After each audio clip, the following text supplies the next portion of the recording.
it's Megan O, and we are in our wealth building series. We've been talking this month about investing with a purpose. We've covered our why, we've covered building the right team around you, and we've covered what big rocks you're going to focus on first. Now we're going to touch on a topic that some of you may be thinking about and being nervous about, and that is what do you do when you lose or you fail or the deal doesn't go the way that you anticipated it going? What happened?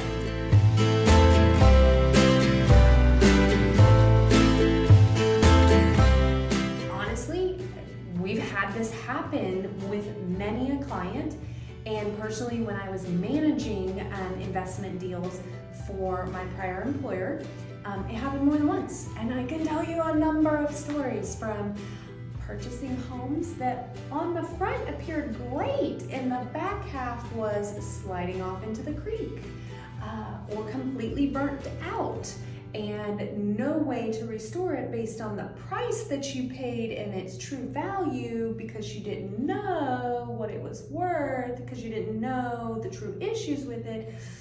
That would be a loss. I've also seen clients get into a deal, renovate the deal, put the property on the market. All of a sudden, all these other issues come up. They can't sell the property for what they wanted to sell it for. They have to make repairs. They have to discount it. They have to sell it, and they take a loss. What do you do? When you take a loss, what do you do? Number one tip, write down what you learned. What is your aha? Is it maybe that you used the wrong type of financing on this deal? Is it maybe that you went over budget on the renovation because you really liked this design idea and you wanted to kick it out of the park, but you just weren't sure if you'd be able to get the return on that? Well, now you know.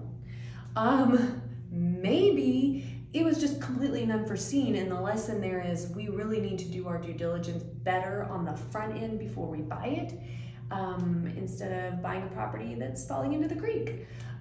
It could be any number of things, but the biggest tip I can give you when you go through a loss situation and you either lose, usually it's losing money in the process, or maybe you lose valuable team members on that team we talked about, is you identify what happened, what did I learn from it, and how can I pivot and change? Because the number one rule in real estate is it's always changing. So figure out what happened, learn from it, and move forward. That's my tip on loss in real estate investing, and I will see you guys next time.